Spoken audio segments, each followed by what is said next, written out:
Disclaimer before we start, I do not speak Spanish. I've never taken a Spanish class. And this is not intended to be racist or offensive to anyone. Nobody, please get hurt by this. Saludos! Hola, amigos! Bienvenido a la fiesta! You're listening to the official Riyadh season Noche UFC O'Malley versus Davalishvili Just Bleed Radio 1 year anniversary Super Show Extravaganza presented by Bud Light. Or to put it simply, the Sphere Show. That's right. We are jumping the gun on the competition and getting these predictions out to all you bleeders a full 2 weeks before the event even goes down. And we got to make sure you guys got something to chew on during this off week, right? Right? I mean, come on. Now, not only will we be giving our thoughts on how these fights unfold, but as I mentioned, we will also be celebrating our 1 year anniversary as a show all throughout the program today, including later on where we'll discuss our hopes and dreams for this little engine that could. Now, speaking of goals, we've just recently hit our 100 subscriber milestone, so we're on to bigger things, baby. Before we get into this, smash the like, drop a comment for the algorithm, and if you haven't already, subscribe now. We are always active and looking to include things you guys say in the show, so feel free to drop us a line below, and don't be surprised if you wind up in a future episode. All right, enough of that. I'm Lazy Cama. That's Spanish for fucking bed, you morons. Let's introduce the other banditos in my little posse here. Can't He's wait to hear this. he's a man who doesn't get a chance to breathe much desert air or have to spend a lot of time worrying about the dangerous critters of the American Southwest. But he may know a thing or two about having a tequila sunrise. Beware the pistola under his poncho. How are we doing, DangerMouse? Very good, thank you. We don't get much desert around here, to be honest, but No. All right. And what about the hombre who actually does spend quite a bit of time worrying about dangerous critters and creepy crawlers? He may not be fluent in Spanish, but he will have uno más cerveza, por favor. JBR's link to the West Coast. No special. What's up, Austin? I'm doing great. Weekend's been pretty chill, and I'm excited to get into this. Also, we fucking did it. Right? I don't know how we did it, but we did it. We're here. I've got to say, Lazy, I'm just. I thought I was going to get danger and mouse in Spanish, but we didn't get there. So. Oh, maybe it's not too late. Maybe I can sneak that in somewhere. Ratón peligroso. All right, but let's not forget about the backbone of this operation, guys, or maybe the milk bone. None of this is possible without the editing wizardry of our increíble producers, Super Dave and Chatri Loco. Okay, all right. That's all the pleasantries and introductions out of the way, mi amigos. You ready to break down some fights? Oh yeah. Yeah. All right on, let's go. I'm going to be ready to go and get another drink in a while because Austin kept us waiting, so I've drunk the one I already had. So. Oh, fuck you. That's how we've made it to 100 hours, 100 episodes that we get along so well. Never a harsh word for each other at all.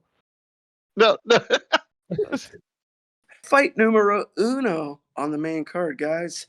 One of my recent favorites and fellow lazy namesake, Lazy Boy Ronaldo Rodriguez takes on the Jamaican sensation Ode Osborne in what's sure to be an action-packed flyweight scrap. Syndicate MMA's Osborne currently sitting on a 2-fight skid, coming off of losses to Jafel Filio and Asu Almabayev.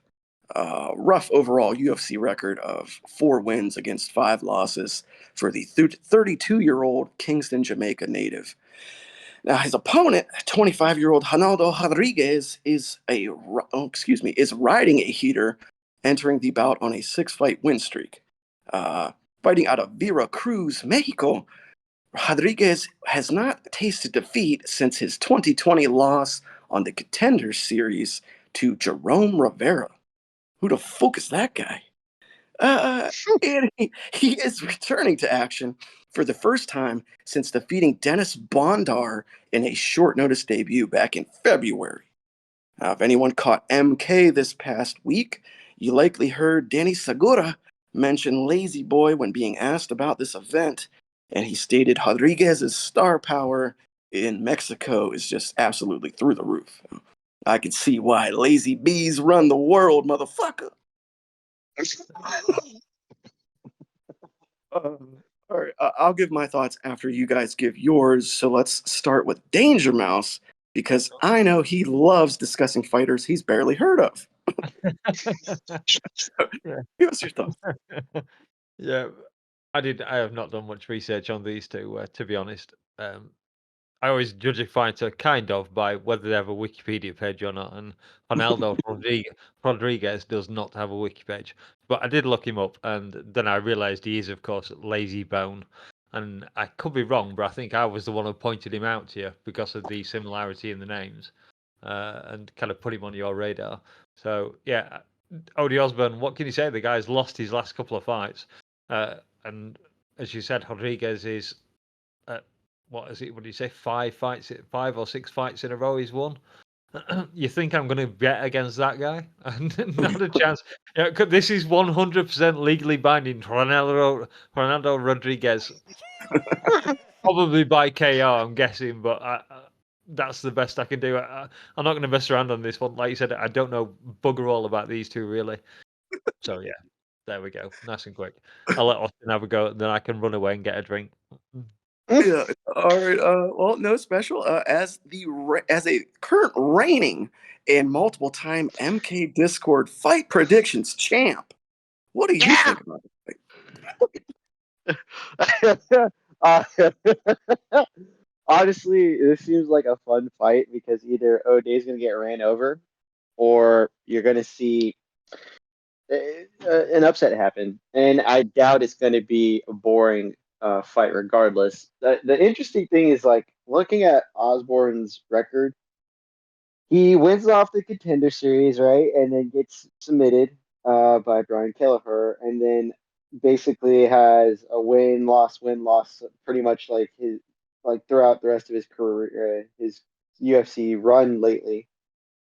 And it's just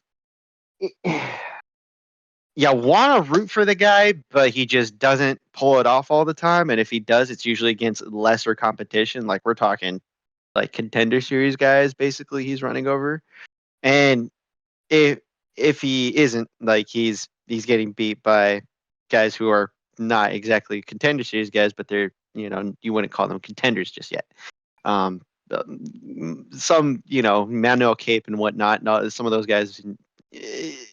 There's a part of me that wants to think that, Lazy Boy here this is a little bit more than he could chew coming into the big leagues, but he looks impressive. I saw the highlight. He's not that guy that you can think of and think like, okay, well, this guy doesn't have heart. I just doubt he has high level experience. But I'm going to pick him because this is a different type of event. When you put a Mexican fighter in front of Mexican fans, especially when it's at the Sphere, where you're probably going to, have a couple beers watching the thing, and then you're going to look up at the ceiling and then start wanting to throw up because the entirety of the screens are going to be, I don't even know how it's going to happen. That's what they're going to have to talk about later. It's like how this is going to fucking look. Listening to the podcast that I've inquired, there's a status quo of people looking up at the ceiling and suddenly getting sick. Oh yeah. But I'm gonna go with the newcomer here, Ronaldo Rodriguez, by first round TKO. Oh. All right. It's bold for someone I don't know. Well, I think you're making a wise choice there not to give away my selection, but I think that you're both on the money there. Maybe on the ball or on the sphere. How about that? Woo. Nice one. Nicely timed return.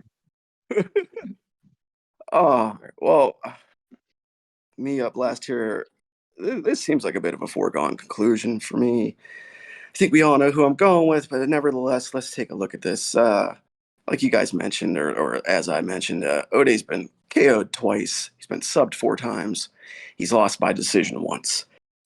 His last win was a splitty over Charles Johnson, who I know Dave loves. He's a big energy Charles Johnson fan. But my boy Ronaldo has only lost by decision. He's never been finished or anything close to it. And that could be a double-edged sword, though, because I'm not sure at his young age he's really ever been tested. However, I don't think that Mr. Audie Osborne here is going to be the one to do the testing, and I don't think that we're riding any crazy trains. I really don't think that he's going to present a whole lot of trouble for Rodriguez. In fact, I think that he gets finished within 2. So, official prediction. Lazy Boy wraps up a rear naked choke. He kicks back the recliner and he puts the Jamaican sensation to sleep for a little early evening siesta. Yeah, I think that's going to be a fun fight. That's going to be an enjoyable scrap to open the main card. Mm-hmm. Agreed. As Austin said, I'm really curious to what we're going to see inside the sphere, what that show's going to look like. If you listen to the guys like DC and them and other people, now I don't know how to take DC's word for it, but like apparently, Dana even said they were supposed to be running like a pre-show, like mock-up of the event, just to kind of go through the rings, because it's like everybody's aware of the dual lenses, I guess, of the sphere the way it is. Like it can play whatever's on the inside, it can also project images on the outside, and then project images of what's happening inside on the interior. There's a possibility that like it's just too much. I don't know how that's going to be the case too, because it's like it if we're watching a fight down at the very bottom, right, and then you're seeing it be blasted up, like you're gonna be able to see someone's nose burgers get punched out of their face very, very vividly. Lovely.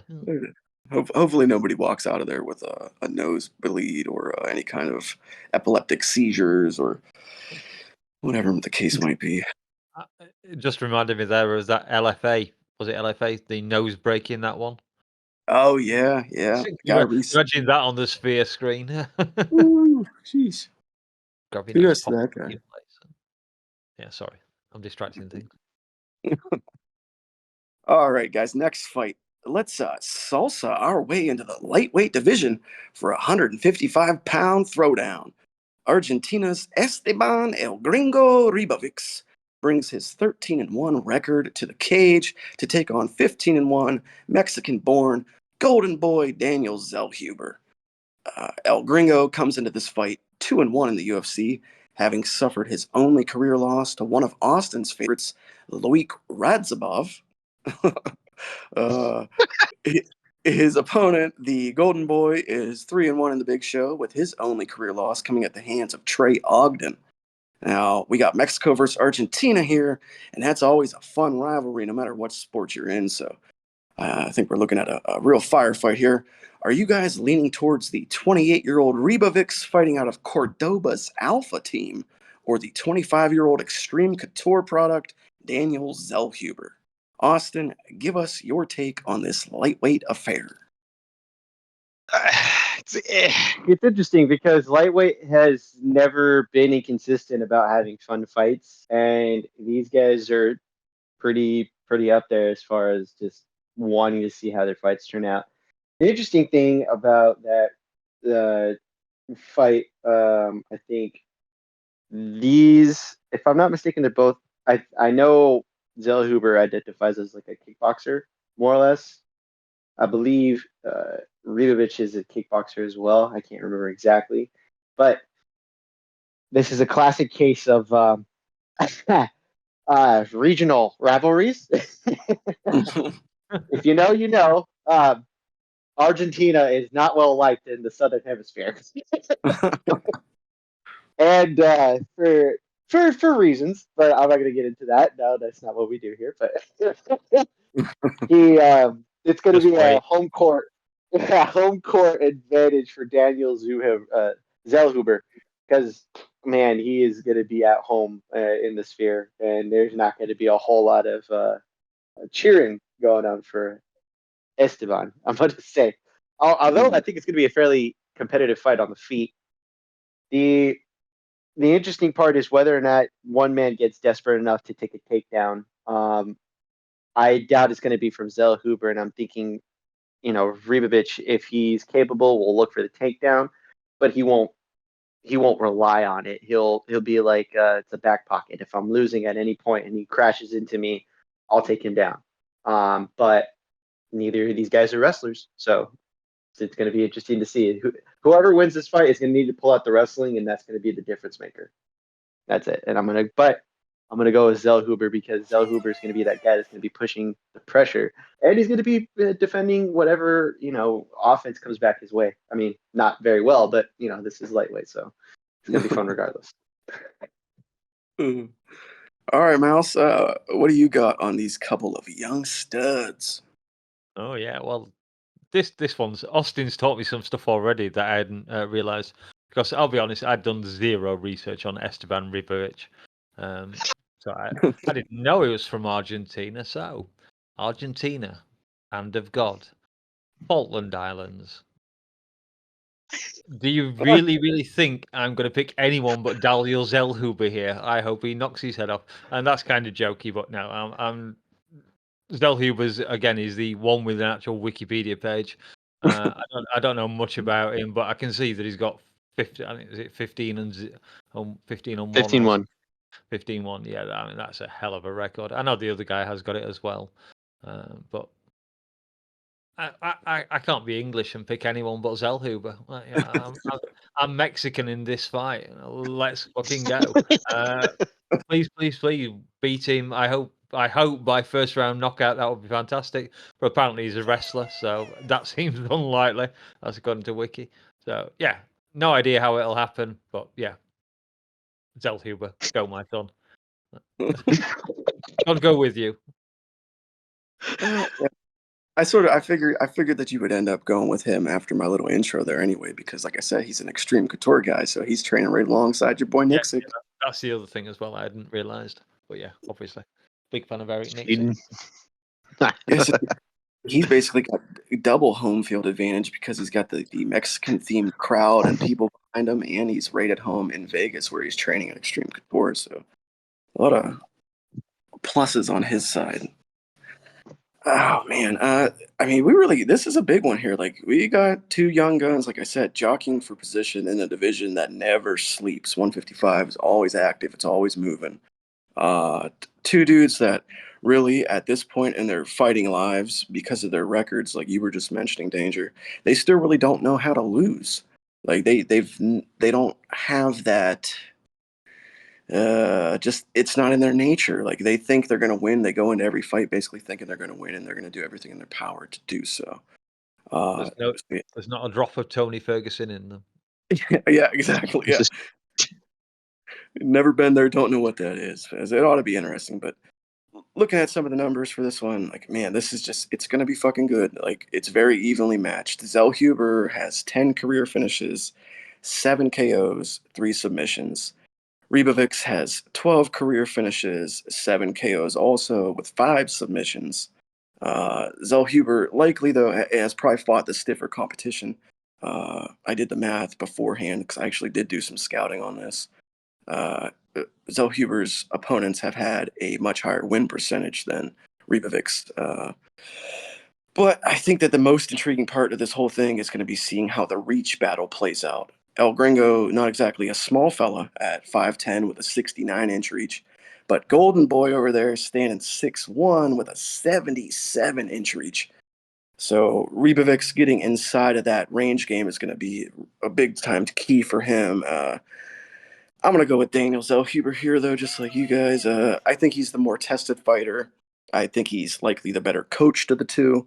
and I think he's going to be pretty fired up and on his game for these Noche festivities. So I got no clue the method of victory, so I'm just going to go Golden Boy by decision. Just looking, it's virtually his 8th anniversary as well, because his career started on the 24th of September 2016.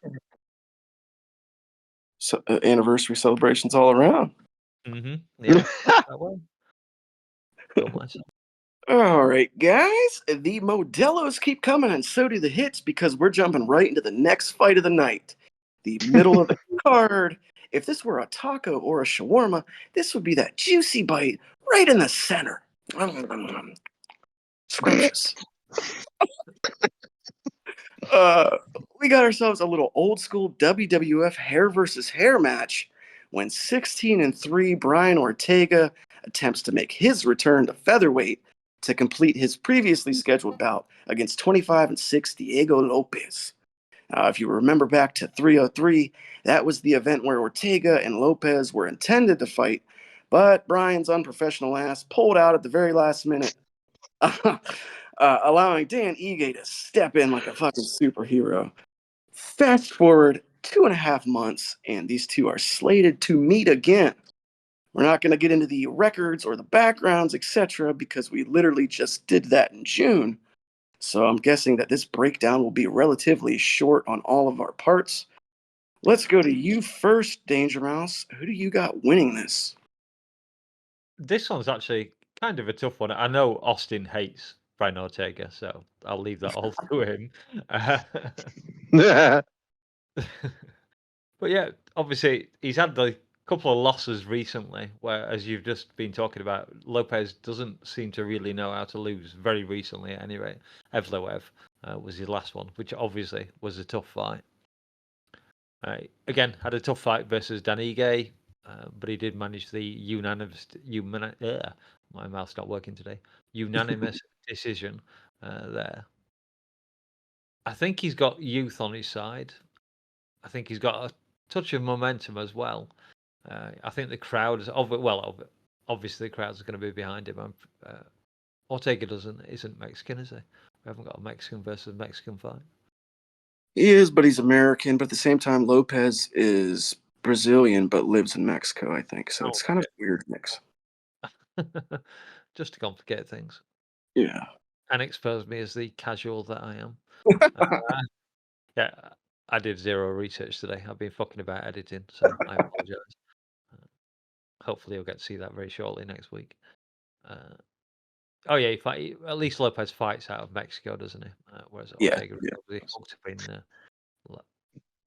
the coach of the co-main event champion, Alexa Grasso. Yep. Oh yeah. Thank you. Yes. Shout out Lobo Jim. Absolutely.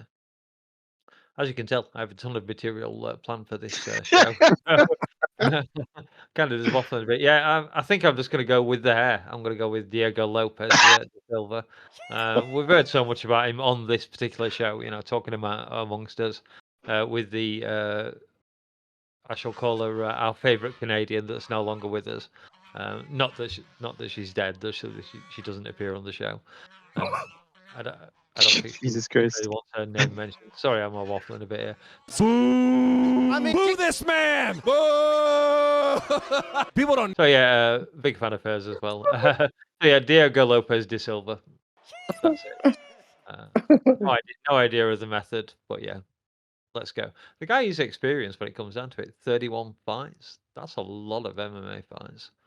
Yeah, it is. Very, very well schooled, very well taught. Obviously, a smart individual to be coaching one of the more premier teams and gyms in MMA right now. So, pretty solid choice there. Just to shake things up, I'll jump in the middle in this one. My heart and my head are basically both in alignment for this fight. My initial pick from a couple of months back, it remains the same now. In fact, I might be even more convicted than I was then after seeing what Diego was able to accomplish against Dan Ige and the shortest notice fight of all fucking time. Thanks, Mr. Ortega. But yeah, I just got too many unknowns on the Ortega side, like to even really contemplate picking him. I question everything from his mental state to his dedication and desire to even be in the sport at this point.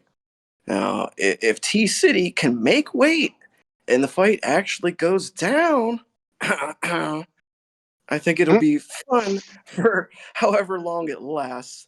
Mainly because I think Lopez is going to put a pretty fair hurting on Ortega. But it should be entertaining for that exact reason. So the one thing I'll give Brian is he is tougher than a $2 steak. So I don't really see a finish going down here. But give me Diego Lopez by unanimous decision. Austin, let's hear from you. Who takes home this rescheduled matchup? Yeah, well, I mean, I have this undying hatred for Brian Ortega just because he'll lose. And this is a thing that has been said by Jed Michaud of MMA Fighting more than once and by several people that we've also talked to in the space of MMA. He loses until he wins. And by definition, he is one of those dudes who just, you give him an inch and he'll fucking take a mile. Like he's that kind of fighter. He's not very good, but he's very good at one thing, which is Lopez. He's like a workhorse right now. He's putting together wins and he's looking good doing it. He's that type of fighter right now who's got tons of momentum, even when it was almost looking to kind of be taken away by Dan Ige last minute, literally last minute by a couple of hours. Had notice. This is the thing. He can't lose until this event. I am going with Brian Ortega because this is just a setup. This is just how the sport works. I hate it. I hate it so much because Brian Ortega is going to be losing until he wins. It's going to be so fucking stupid. I guarantee you this is how it's going to happen. Diego Lopez is going to be literally bludgeoning him to death. And Brian Ortega might even roll his ankle again pre-fight while he's warming up. But he'll fucking fall somehow and get Diego Lopez on top of him. Diego Lopez will be looking to possibly finish him from top, either looking for elbows or some kind of a hammer fist or some stupid shit that ends up like getting him caught. What ends up happening next is Brian Ortega either finds a submission miraculously or survives long enough to make it to the next round to where he just happens to fall on top of Diego Lopez, who's gassed, and then submits him. Because that is literally what happened in his last fight versus Yair Rodriguez. And mind you, both of these men can speak Spanish. One of them actually has a little bit more Spanish on the side, and it's not the American out of Huntington Beach. It is Diego Lopez. It's a whole Cain Velasquez versus Fabricio Verdun kind of feel to me, where one guy might be prepared and the other one is definitely not going to be prepared. And I think Brian Ortega does make weight, does show up for the fight, actually looks somewhat decent in spurts, but he'll get his ass kicked and then win by sheer fucking will because that's all he ever does. I don't know how to explain it. I have to go for him. And this is me just not thinking Diego Lopez isn't capable. I just think this is just how the MMA gods will work against us. Yeah, I get it. Yeah, and I'm actually glad that you picked him because it puts a little bit of dissension amongst the ranks here and shakes this thing up a little bit because we were pretty much all leaning. I have to be different. I have to. That's how I won last week. Hey, I don't blame you. Don't knock you. All right, well, I guess the work isn't over, gentlemen. In fact, it has just begun because we're now getting into the co-main event of the evening. And I hope you're not thirsty because none of you is getting any fucking water until this is over. Okay, it's a rule. It's a rule. Okay, no chapstick either. So those fucking chap lips are going to be on full display for the world to see. Oh my god. The rematch of the rematch, the basically female equivalent of Brandon Moreno versus Davison Figueiredo, fight number 3 between women's flyweight champion Alexa Grasso and Valentina Shevchenko. Another of these ones that, because of the history, I obviously don't have to do a lot of build up here, We know the type of fighters these two ladies are. We know what they're capable of and how they match up. Maybe just a few small determining factors that differentiate the two on any given night. So I don't want to ramble on too long because I'm interested to hear what you boys got to say. So, Austin, what do you got for us on this third matchup between two of the baddest ladies on the planet? Hallelujah, I'm saved. Look. Here's my thing. I liked both of the fights. I enjoyed the fights, how they played out. I hear a lot that Valentina should have won in the previous fight, but I didn't think she won. I truly did not see how. I thought it was competitive, and you could have honestly just been like, okay, well, that's possibly a draw. I did not think Valentina did enough to win the second fight, and now we're in a third fight. This is not like Davis and Figueiredo though, because Brandon Moreno, sorry. The difference is that this fight waited an exact year for another Noche event to actually have a rematch because they fought at Noche last year for the for the draw. And for some reason, the UFC was like, we're not going to have you fight for the entire year. You guys are only going to fight each other, and it's going to be at Noche again, despite the division literally cannibalizing its contenders as we speak. I mean, hell, Thug Rose has literally won twice since that meeting, and she's actually looked somewhat decent since losing to Min and Firo, and now she's going to be fighting Macy Bieber. And that's another thing. Let's just cannibalize more contenders. And yes, we already have Min and Firo, who's next, but she's already 34, almost going to be 35 by the time she actually fights for the title, which is not ideal. So we're burning the candle at both ends for a fight that could have happened 6 months down the line. For what? Or they could have fought two different people. They could have literally fought two different people, and we could have been in the same position in a year, anyways. But I don't know. God knows, the UFC doesn't seem to know what the fuck they're doing with the women's divisions anymore because they're just like, let's just throw shit at the wall and hope it works. Who else do we have? I think that woman fights, right? Fuck. Okay. It's literally there is no discussion about how they're doing this shit. But for me, Alexa Grasso I did not watch The Ultimate Fighter, so I cannot say how she coached, although she did have 3 people in the finals, one of the finals were literally 2 of her own, and the other one she had the Norseman that lost to the American wrestler. Thank you very much. I'm just gonna say there's more going for Alexa Grasso. She's the younger opponent. She's also held onto the belt. She also has a win over Valentina. Valentina's older. Valentina has fought a lot of tough competition, and she's been at top pretty much the entire time she's been in the UFC, and she won't have much time to actually regain any of the momentum that she may have had prior to losing the title. Everyone remembers that infamous neck crank choke that left the white marks on her chin. I don't believe she's gotten any better. There's just too much on the side of Grasso. And even if she does win, dude, she's got a bigger kickboxer that's right behind her. That I just don't think Valentina is going to be capable of maintaining her momentum. There's more that's going to go with Grasso, and I just think the younger, better striker is going to be. I would say striker is more of a kickboxer with a jiu-jitsu background, but I'm going to go with Grasso, and it's probably going to be a finish in the 5th. Oh, nice. Submission. I'll say a submission. I like it. Yeah, and that is an interesting caveat that you added there, that we do kind of have to mention that part of the reason that this bout did take a year to happen is not just because they wanted to do it at the Sphere for Noche, which I'm sure is a big part of it, but also because they did film and air this season of The Ultimate Fighter, which I think a lot of people are not realizing that this is actually the, coach versus coach fight, the final fight for the season. It's kind of like been lost in translation. They could have done it. They could have done it with the Ultimate Fighter fights, so it made sense. But no, there's no thinking. There's no thinking ahead anymore. All right, well, Danger Mouse, you know the stakes here, and you know the type of warriors we got on our hands.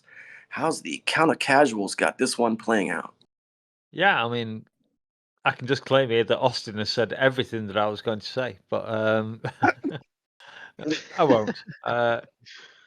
It's kind of funny we have the unusual win by Grasso with the face crank submission in the first fight, which no one really expected. And then we had the draw, which no one expected.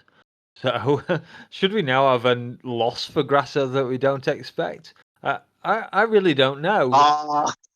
As Austin has said, Grasso is the younger fighter. And we've seen recently that fighters, when they hit that end of their career, when they lose a championship, kind of like Izzy, they lose and then lose an extra one. Volkanovski, they lose, then lose an extra one. And I'm wondering if we're getting that same kind of thing here with Shevchenko. Because I kind of am edging towards Grasso, mainly on the course of her youth. I personally think they're all just waiting around until Dakota Teixeira wins a million at the PFL and moves to the UFC and starts destroying this division. Yeah, I did have some other stuff to say, and then Lazy interrupted, and I completely forgot where I was going with it. I'm just going to blame you. Yeah, I guess I'm going to go for Grasso on this one. Valentina does have all that experience, and it's quite possible she can pull it out. But with Grasso being younger, there's more room for improvement. And again, as Austin said, I believe Shevchenko has kind of hit her peak. I don't think there's much for her to learn. She's not going to improve in any future fights, whereas Grasso is learning. Boxing's already kind of elite level for UFC at the very least. She proved that she could grapple. I mean, she got the face crank submission. So yeah, I think she probably hangs on to this one. So yeah, I won't waffle on anymore.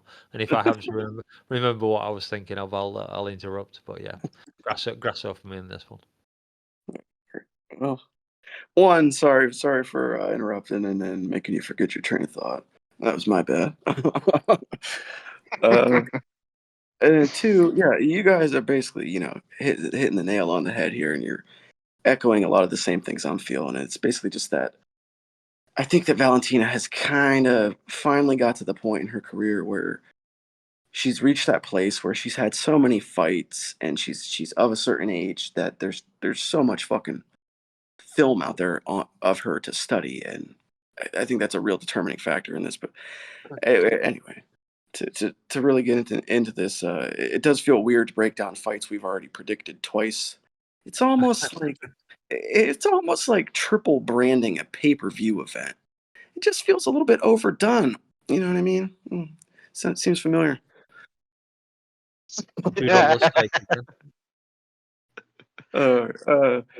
Despite feeling like I'm doing a little bit too much here, I'll go ahead and give my prediction on this one anyhow.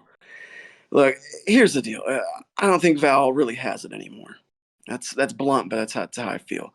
I think she's had enough fights and been around long enough that the ladies at the top of the division, they just had enough time to study the film on her, like I was mentioning, and really negate her game. What was some of the best striking in women's MMA now seems to not be. She's made some questionable decisions, fight IQ wise, in the cage, and she's also revealed more of her personality outside of it. I think she's a good ambassador for the sport, but I think that her days as the queen of 125 are behind her. I think Grasso comes into this fight motivated. I think she's going to be inspired, and she's going to be in top shape as the younger woman. By now they're a bit too familiar with each other for anything crazy to happen, in my opinion. So instead of going with a finish, I think I'm going to lean more towards a decision. But give me Alexa Grasso to get this thing done, and I think that the champ will retain. Oh, that's it. You've just reminded me there, Lazy. I'll just jump in. Austin there was saying, correct me if I'm wrong, but you did say Grasso by finish again? I did. I said finish. Damn you. I ended up changing it to submission. So I corrected myself. Finish by submission in the 5th is what I said. Okay, yeah. So I'm just going back to your Hail Mary pass that I said against DDP by submission. So let's see. That's fair. That's fair. Carry on, Lazy. I like the interruptions. The interruptions is what makes this show great. And finally, the fight Mexicans and Saudis alike have been clamoring for. Oh yeah. Our main event, the Bantamweight Championship of the World. Montana-bred Sugar Sean O'Malley looks to defend his title against Georgian-born Merab the Machine Dvalishvili in a scheduled 5-round affair. Now, betting lines have jumped all over on this one, with many sportsbooks opening with Merab as the favorite. As of this writing, and when I last checked, O'Malley sits as the plus 105 dog and Dvalishvili as the minus 125 favorite. Suga is still just 29 years old, sitting on a 6-fight win streak, having just defended his belt against Cheeto back in March. Vera, of course, being his lone career defeat, despite what he says. The Machine is 33 years old and sitting on an incredible 10-fight win streak, having defeated 3 former champions in his last 3 bouts. That's Henry Cejudo, Piotr Jan, and Jose Aldo. Pretty fucking nice. A definite clash of styles in what some may say is a bit of a throwback bout, striker versus grappler. It's finally going to go down, though. Merab will get his wish and receive his opportunity to step into the octagon with Sean. Obviously, lots to discuss here, so I say we get right into it. We'll go to you first here, DangerMouse. Championship fight and stakes. How does this bantamweight fight play out in your eyes? This is such a hard fight to predict. We obviously have Sugar Sean, who I think most people know I'm not the biggest fan of, mainly on luck. I can't hate his fighting style, and he's actually quite a smart guy when I hear him talk. But yeah, fantastic striker. And then we have Merab Dvalishvili, who has the endless gas tank. We saw him, I think it was against Aljo, just endless takedown attempts, just grinding up against the take. I forget how many attempts it was that fight, but it was ridiculous. It was like 30 or something, might even have been more. But the question we have to ask is, can he get into range of Sean and get him up against the cage, start grinding for those takedowns? If he can, and once he does get him there, then there's a good chance of him winning the fight. But as we saw with Aljamain Sterling, if you rush, then you run onto one of Sean's fists, or maybe one of his feet, or maybe one of his knees, as what's his face? Marlon Vera learnt. Rushing in is not a good idea with Sean. This is one of those fights that you could pick either way. So I guess you might go for your favourite, but I don't know if I want to go for my favourite, because that would be Merab Dvalishvili. I've been really firm on all my picks on this time, and this is the one that I really don't know. I really would like to hear some other opinions on where this one's going to go.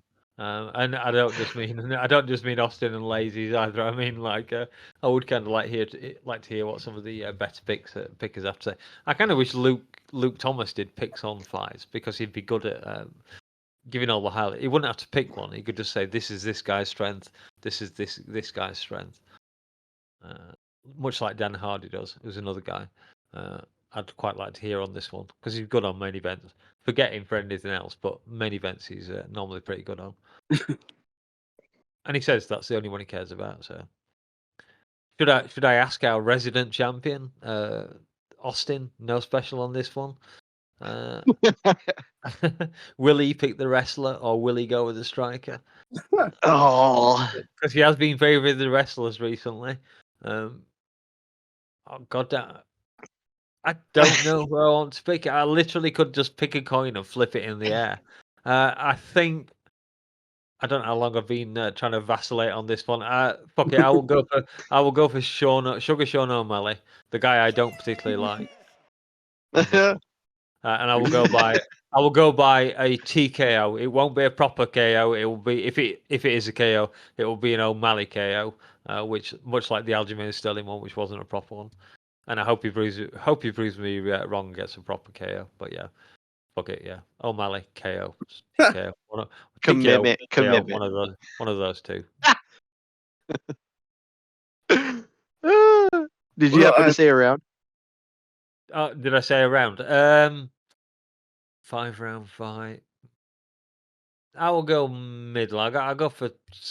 I'm debating between second and third. I'll go for third round. Okay, there you go. TKO KO, third round. that's DangerMouse by third round TKO KO finish. All right. Well, Austin, no special. What is your take on this one? Does the Sugar Show get renewed for another season, or will he fall under the grinding gears and wheels of the machine? God, this is a tough one.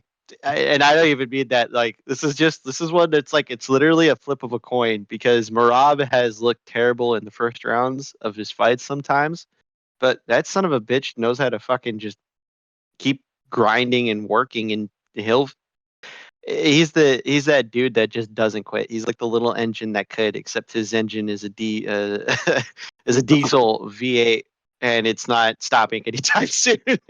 But it's weird because I don't believe this is going to be a close fight either way. I think it's either going to be one-sided or in control of from whoever's leading the dance, and whoever leads the dance is not going to give up that lead anytime soon.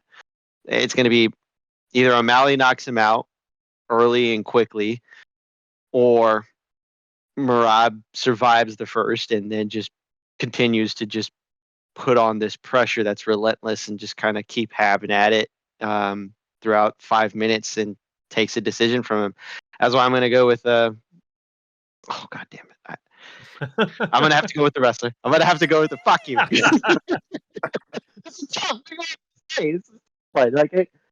It's either Raleigh gets him early in the first and second, possibly at the beginning of the third, or Marab just starts running him over after the first round. Like, that's it. I'm going to take Marab because Marab has been doing that, and it's weird because you want to favor the striker because of the fact that Marab has been clipped, been dropped, been hurt, but he's come back, and on top of it, he just keeps going.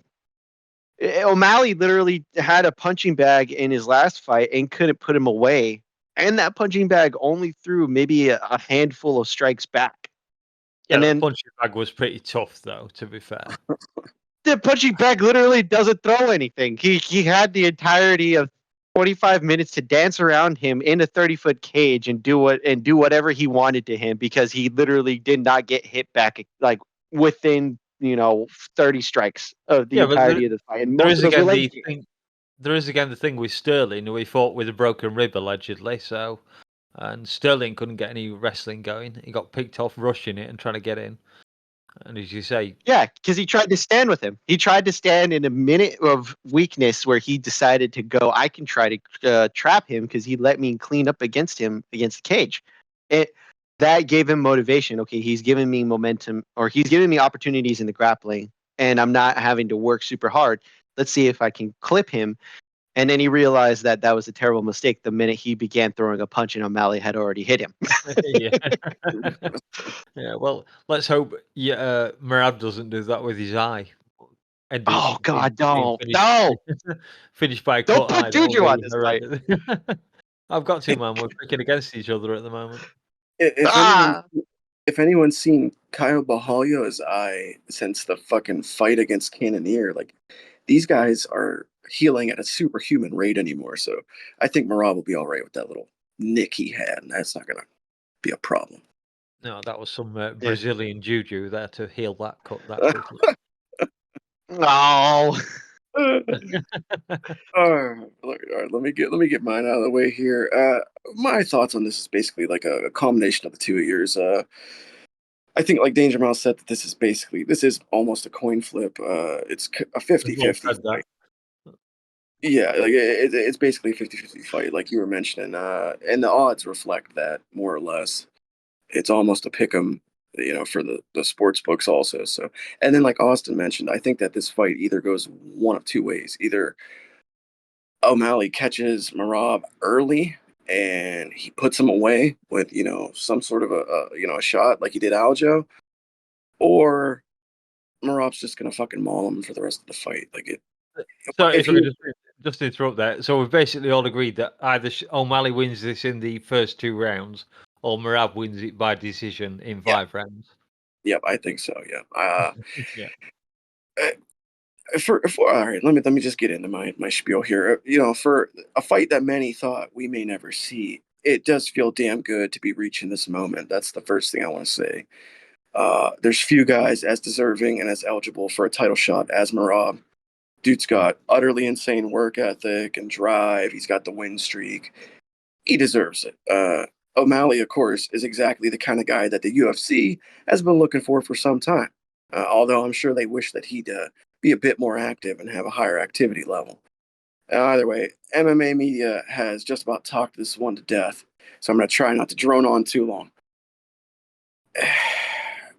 Sean obviously has the tools and the length to deal with a pressure-based grappler. Now, that clearly showed against Aljo. You guys brought it up and mentioned it. He has the ability to step back and circle off and snipe just about anybody in the division.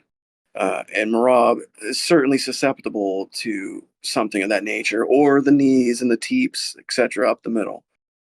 However, the machine ain't your run-of-the-mill wrestler.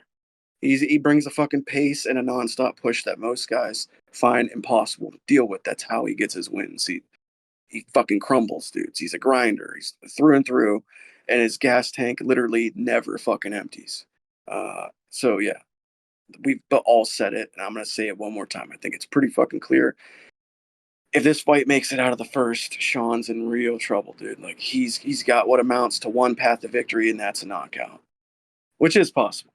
But I think that Dvalishvili he just has more avenues to a win, and I think that him dragging this thing into the depths is the more likely scenario. So while O'Malley could get it done, I just don't feel like he will.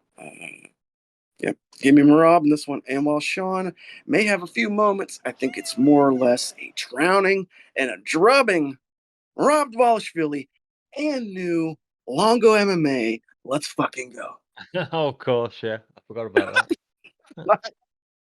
How did you not get the connection? He was going all. It was like. I'm terrible with coaches, you know that. That's fair, unless they're Eric Nixick. Yeah, extreme couture, elevation. Otherwise, I don't really know. These No, guys. American ATT, American top team for my favorite Dakota, of course. But yeah, Mm-hmm. She's That's stuck fair. her in place now. You have interjected with Dakota. Not even fighting. oh, what? Sorry, I missed that. Not even in the state promotion. I love it. All right, yeah, no, not at all. I love my girl. I'm gonna promote her all the time. That's fair. I'm That's fair. doing for PFL what Jack Slack did for Bellator. Yeah, Except you know what? That is fair. I'm promoting a real good fighter. So. trying to really make them the co-leader. Yeah. They should hire us. We do great. I think we would do better for Usher than what they're currently doing. Yeah, we did. We did have that discussion. So yeah. We can be bought. It's okay. Hey, and this is the perfect episode to be bought on. Come on, Riyadh season. Let's go. Absolutely.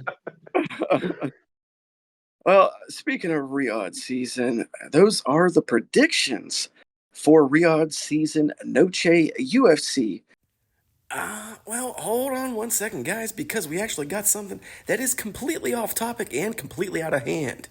We have a special request from a day one bleeder and actually a former co-host on this very program. This special request comes from Left Hook Larry, and he's asking to hear the smash hit single from Jed and the Jedettes. I'm talking, of course, about the Ballad of the Goat Chicken Duck. Go ahead and play that for us, Dave.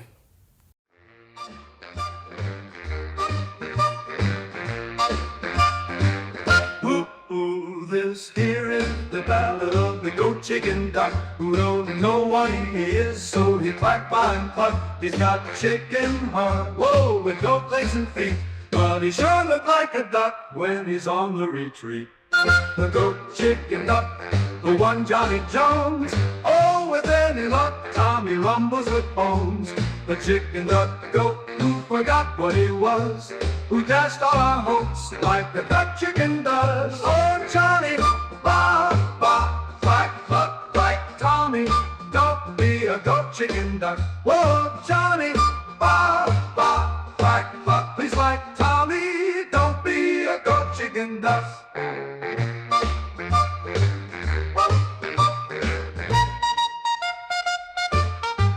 Oh, Johnny, ba, ba, quack, cluck, fight Tommy, don't be a goat chicken duck. Whoa, Johnny, ba, ba, quack, cluck, please fight Tommy, don't be a goat chicken duck.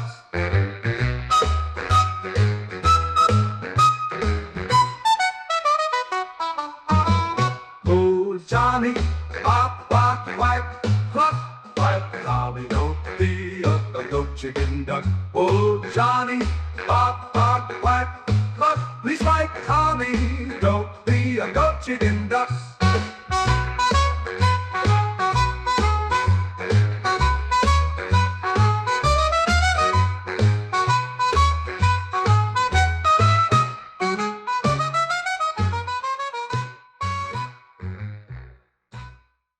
We're not done just yet. As I brought up in the introduction to today's show, this episode marks what will be the 1-year anniversary of Just Bleed Radio. That's 365 days of bringing y'all breakdowns, reviews, tomfoolery, and all the wild stuff that goes down week to week in MMA. Now, we've had highs, we've had more highs, and some very low wages. We ain't get paid enough around here. What the fuck?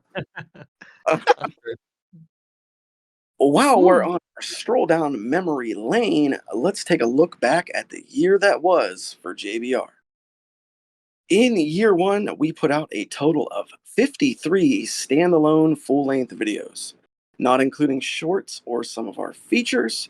That's averaging just about one video a week. Pretty fucking good. Yeah. Yeah. We also amassed a total of 38,285 views as of this writing. Not exactly record-setting numbers, but a respectable feat for 4 dudes just fucking off and talking shop. Yeah, pretty good. Nice. Yeah. And then also, it took damn near the entire year, but with nothing more than recognizable names in YouTube chats, we managed to hit our 100 subscriber milestone, and we now actually sit at 101. Go us! Yeah. Let's go. Oh. And then also, our most watched feature video was Danger and Dave's Hamzat Chimaev fighter review. And our most watched short was a random ass video of the BKFC guy mistakenly attacking the referee. Yeah, Dave. Such a good one. Got so many subscribers, that one. Yeah, those are great videos, both those. So I suggest everybody go back and watch those. And then a last little statistic I'll hit on here. A shout out to our #1 fan by the numbers, the fellow with the most interactions on our channel. More interactions on our channel than anyone else. That would be none other than Too Much BHP, who delivered a whopping 33 comments on JBR content. Wow. Go Yorkshire. Cheers, Too Much BHP. Hey up, my man. Going good. Fly that white rose. Yeah, baby. Yeah. And then also shouts to Keek, I believe is how you pronounce it. Keek and Hugo, our 99th and 100th subscribers. So props to you guys. You the best. Woo! Yeah. Shout out to Perfect Speller as well. He was always around in our comments early on. So, And our man Captain Ahab, also another longtime listener. Props to Daz Riccio for always popping in. JK Puff and Spliff. Aussie. Oi, oi, oi. Beef Lamont. Beef, yeah, Big Beef. Beef. Who else? I know we got more. Street pops in. And last but not least, our Belarusian brawler, Jan Pol. Thanks. We appreciate y'all. Sure does. Yeah, we got a pretty solid smattering of fans and loyal listeners out there. Okay, I'm sure you fellas got some thoughts though to give the listeners on our 1-year anniversary, but don't get into your hopes and dreams just yet. Let's save those for some year 2 talk. As far as year 1 though, what are your thoughts, guys? Just any random thoughts you got on year 1? Whoever wants to jump in. Yeah, I'll jump in because you two guys, the week that I was away, and I did listen back, and you guys were talking about what the channel had done and whatnot. Yeah, beyond my expectations, to be honest. If we'd have got 50 subscribers by this time, after a year, I would have been pretty happy. So to have doubled that is great. We've had a lot of fun doing it. It hasn't been difficult. I don't think we had a difficult start, but once we got into the swing of things, everything flowed very nicely. We've managed to kind of gel with each other and fit around schedules so that we can all do a show at the same time. It's more difficult for some of us than other of us. And of course, we had Dave ploughing away in the background, doesn't get the credit that he really, really deserves, because without him, we wouldn't have that much of a show. I'm sure I could knock together a little bit of an edit, but it wouldn't be the quality of Dave's. He really does churn it out. So anyone who watches the show, listens to the show, but doesn't watch the YouTube edit, should actually watch it as well, because Dave always messes around, puts little bits and pieces in there. Loads of fun. So yeah, I think the benefit we've had for this year is that none of us has any particular ego in this thing. We've all just wanted to do the show, and we have ideas. We chip bits and pieces in. If it goes, great. If it doesn't, no big deal. We just miss it the next time round. We all come from quite different backgrounds, quite different ages. Obviously, I'm the senior of the group at plus 50. I won't go any further than that. And then we have Austin there, the young whippersnapper at just 32 years of age. And then we have Dave and Lazy somewhere in the middle. I'm not entirely sure where the rate above each other. But yeah, much different backgrounds. We all just like martial arts. We all met talking on the MK channel, and then we came to the MK Discord, and now we have our own Discord where we have regular fans of the show hang out there. If anyone wants an invite, all they have to do is ask. We can always stick one on the show. Yeah. And yeah, great. I really, really hope we can continue going. It's been fun, and I don't have any particular goals for it, but I think you talking about that for a bit later. But yeah, first year, absolutely fantastic. I've learned some editing, which has been great. I never knew how to do that. I'm not saying I'm great at it, but I'm okay. I can put a video together if I have to. So yeah, I've learned things from the show. My knowledge of MMA is greater than it was at the start of the show. I am the count of casuals, but I am a dedicated casual. That's how I always rated myself. I watch all the shows. I don't claim I'm an expert by any means, but I enjoy it, and I like talking about it. And I hope that people listening enjoy me waffling on about various bits of crap in a BC kind of way, I guess. And yeah, unless I think I've kind of answered the question there, and I will just pass the mic over to someone else. Yeah, Austin, what are your thoughts on year 1? Just anything that you haven't mentioned yet about year 1 of old Just Bleed Radio. Being a part of this group has been awesome, and like Mouse was saying, my expectations were just to hopefully continue being able to do it in the same capacity that we started in, and we've managed to continue to trudge work forward, and now we have a community. Now we have a group that wants to listen to our content, despite the fact that we happen to drone on sometimes nonsensically or ridiculously or in a drunk state, as I have been occasionally. But the fact that we've been able to push out the content that we have and people want to keep listening to us is a thing that I never considered. I always was of the mindset of I just want to be able to put something out there that we were proud of. And I can say that I'm proud of what we've done and that, I got my family support in wanting to continuing to do this. So that's been helpful. And then you guys just showing up every weekend just to put something together and putting your effort that we've been able to for the past year has been great for us. And, I'm happy to be a part of it. I was happy to start it and I was happy to continuing to do this and being on the 1 year anniversary at, UFC Noche. I am happy that the MMA landscape has been chaotic. So it's easy to talk about stuff sometimes because sometimes those Apex cards just suck ass. But even then, man, like I'm just happy that we got a group that's solid. I'm happy that we have a channel that's got dedicated content, and then I have a dedicated fan base that's there watching. And I hope we get more fans. I hope we get more content out that's ours. And if someone happens to want to pay us $100 million to do it, hey, you know what? I ain't gonna do. Shout out Turkey, baby. I mean, you guys basically, you hit the nail on the head there. You knocked it out of the park.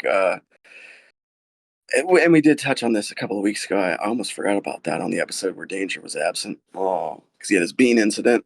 But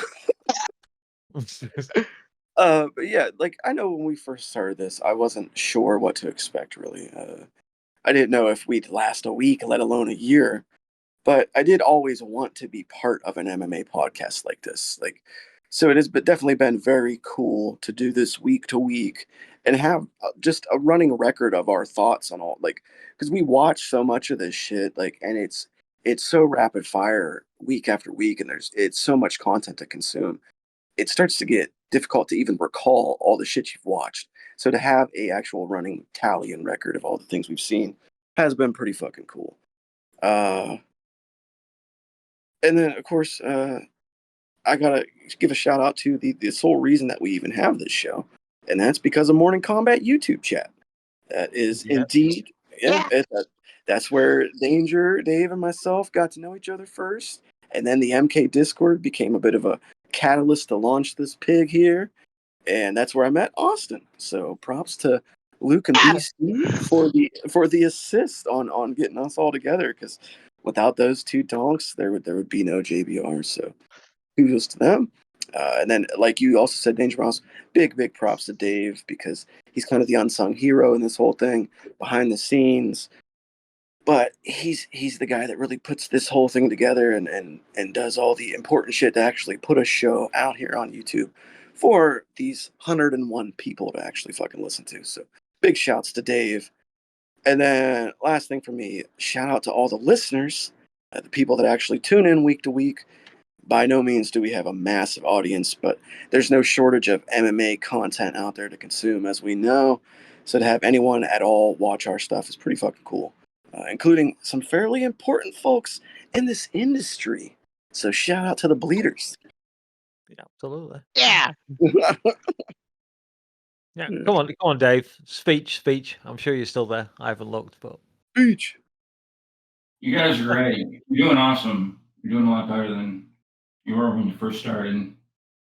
You really got the flow. Yeah, I was going to bring up Doncast because I know myself and Dave. I don't think Lazy and Austin did Doncast, did you? No. No, that ended before we became members of the Discord and for the MK Discord, and JBR is kind of the second coming of Doncast, I guess, because that kind of fell apart. We had people that wanted to do it and then didn't want to do it, and then they couldn't make it on a particular time. Whereas as I said, what we've managed to do on this one is bring everyone together at the same time and fit around schedules, and that's what's made it work, I think. I always joke. I was the chief cat herder on this thing. I kind of just kind of kept scratching at people until we could arrange a time to do things. So I'm really, really pleased it's worked out. Not claiming any glory by any means. Like I said, everybody's involved in this. This is a 4-man and 1-dog operation. And also shout out to Stephen the cat, who doesn't get any love anymore. And in the meantime, we love you really, Craig, but fuck you. Yeah,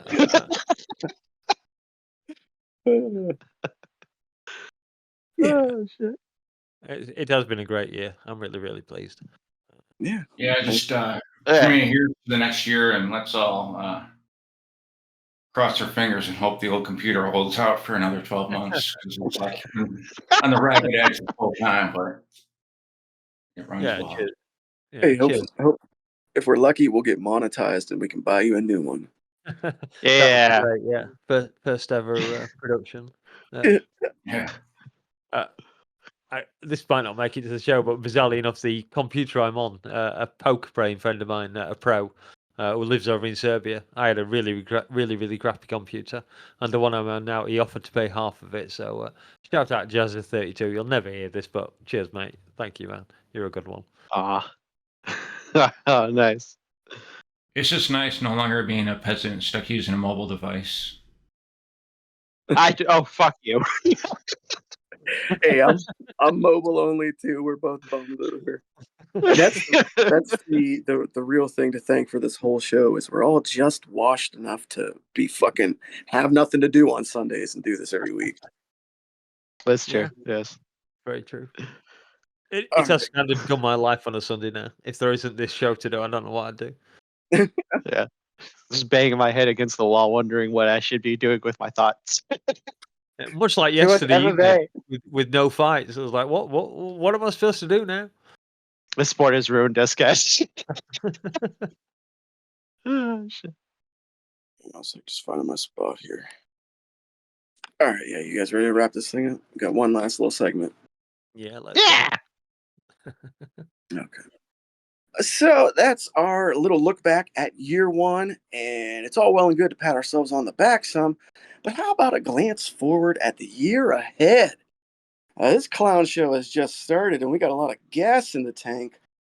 So, what does year two for JBR look like ideally for you guys? Is there something you want more or something you want less of? Let us know. Is that for the fans or us? That's for you. Ah. Whoever wants to go. Oh, yeah, as I've already opened my mouth, I might as well continue. Yeah, more of the same kind of thing. Obviously, I'd like us to get some more subscribers. That'd be great. Make a few more videos if we can. I do have endless time, to be fair, but the motivation is what I need. Just going into it, I'm a bit older than these guys. Getting motivation is not quite so easy. Plus, I do have some health issues that I don't want to go into really on a live stream, on a show. But yeah, hopefully get some more shows out. Keep doing the one we do on a Sunday. Get some more shorts out once our YouTube strike has disappeared, so we don't have to be quite so careful anymore. And keep hanging out with you guys and having a good time. Yeah. Right. And all the audience as well, obviously. That's true. Very true. Yeah. Maybe keep the same fans, get new fans, make best friends. Fuck all the haters. Who knows? I may hook up with too much PHP one of these days. It doesn't live too far away. Yeah. Get a pint. I'm. Yeah, exactly. Yeah, maybe one day we'll be big enough to have a group meetup. He did offer me some tickets to some show, but I can't remember the guy's name. Oh. So thanks. Thanks for remembering me. I am just wanting us to stay the course, keep up with what we got going on, and that's the thing about this sport is as sometimes mundane some of the weekends can get. There's never a weekend where there isn't at least something to talk about, and it's like there is no end to the season. Whereas other sports have the season, the preseason, and the postseason, and then there's a dry spell depending on the sport. And in MMA, there may be a weekend where there's not a whole lot going on like now. I mean, hell, what was it? BKFC was on and fucking Misfits boxing, but who watches the Misfits boxing? Fucking, fucking degenerates watch that. And I will not be one of that, or I'm like, I need to watch that. I did watch the highlights, so I can't. I looked at the BKFC too. The BKFC was looking interesting. But nah, man. I mean, thankfully, this sport has tons of content available for all sorts of consumption. You know, whether you only check in for pay-per-views, you check in for the major fight cards, or you only really watch this sport. I think that's the thing. We are able to keep up with it, and as long as people want to listen to us, I'm happy to keep doing it. And on top of it, there's some fun shit that we've done. The draft, for instance, was one of my favorite things. The UFC pre-show that I hosted and did terrible at. you know, I oh god, like there's moments where this sport just reminds you of how fun it is, and it's great to get that as a reminder as a fan, where it's like, we could bring that fanaticism to the rest of the people that listen to us. It's like, we can talk about this amongst ourselves endlessly, as we almost have on a regular basis, but doing this and having people who want to continue to listen to us, I'm happy to have that. And I want us to be able to branch out and do things like that. Maybe have other podcast people come on occasionally, or even like, hey, one of us eventually gets featured on Between the Links. Yeah. Or, co-host the MK show. That's going to be you or Dave, because you're the only ones who are willing to reveal yourself. So that's fair. Yeah. I mean, I'm not afraid to make myself look like an ass. I've done it plenty of times. But yeah, I'm happy with what we've done, and I want us to, do more dedicated, shows and more, individual, fighter videos and whatnot. Like, I think the more we get a hang of what we're doing here, and I think Dave has pretty much kept this afloat and kept us going. The fact that we have two great hosts with DangerMouse and Lazy, and me as just the guy who likes to be able to kind of open up his mouth and talk bollocks with you guys. I like doing this shit, man. It's great. The sport has ruined us, but it's a great way to fucking make productive use of it. you're our resident expert, mate. You're the one with the cauliflower ears. So yeah, that's fair. It's only on the 1 year, but yes. Yeah. Thank you.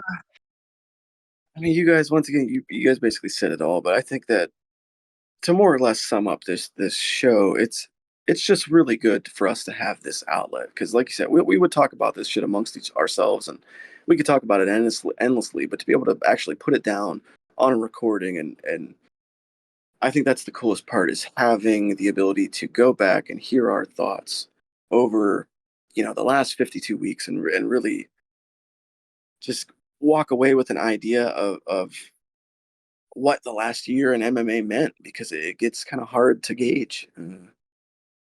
Yeah. So as far as my goals, though, I do got some goals for us guys. I got a couple of year 2 goals to spout off. let's hear it. I would like, for starters, to double the amount of subscribers that we got in year 1.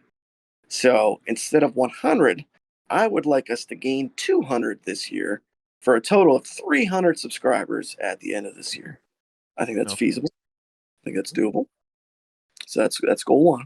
Goal 2, I would like to see our old boomer asses step our game up and find a way to take this thing live a handful of times throughout the year, if that's possible. How we go about that, I have no fucking idea. But maybe someone younger in the comments could explain that to us. That would be nice. Goal number 3, I want more recurring segments and skits and bits, like you guys touched on. I want Out for Blood to make its return. I want more of our dumb little commercials, silly songs and videos, and oddball shows like our draft special. And I would like the triumphant return of One Last Thing, which was still some of Dave's finest editing work ever. Everybody should go back and watch Dave's handiwork on that video. And then the 4th goal, this is the last goal I got for us. I want to see the birth of 2 new segments on this show. The already determined Neither Here Nor There with no special, and an as yet unnamed DangerMouse segment. I need both of those to happen in year 2, guys. So get to work. Oh yeah, we'll put something together. The fans want it. They want the segments. They do.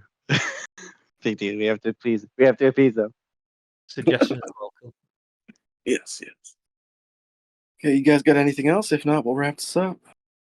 I don't think so. Let's Draft. just hope the next show is a good one. Yeah. Both MMA, both the UFC one and ours. That's fair.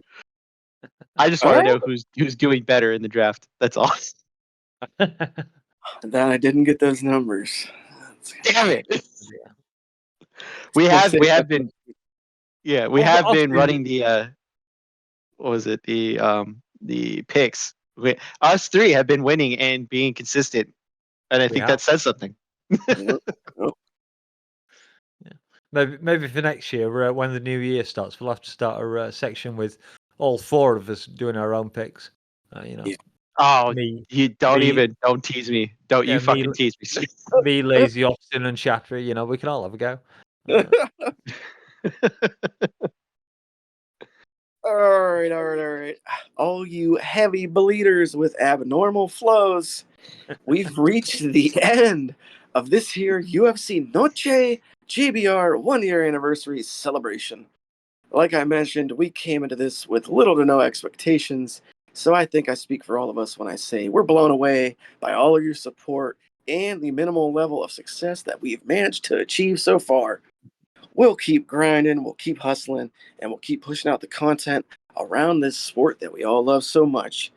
A cheers to 12 more months of Just Bleed Radio ahead, and we hope to see all of you back here for year 2's extravaganza that's sure to be even bigger and better than this one. The comments are always open, and we love a good suggestion, so drop us a line below, or if you're feeling old school, you can email the show at justbleedradio1@gmail.com. Until next time, for No Special, DangerMouse, Super Dave, Chatry, and all of us here at JBR, thank you for listening, and we'll catch y'all next time. Peace, amigos.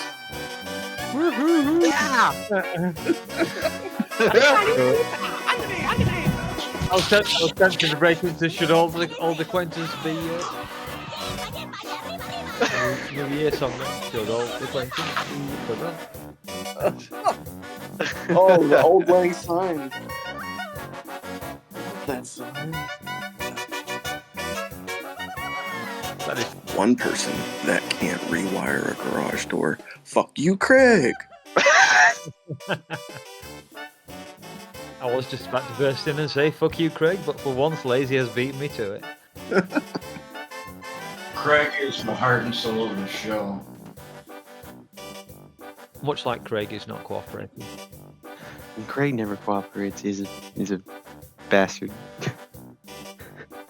Austin, we love you. Gotta get myself ready here. Plug it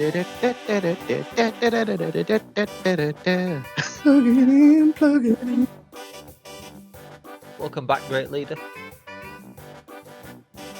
Yeah, far away. Nice. I'm a moron.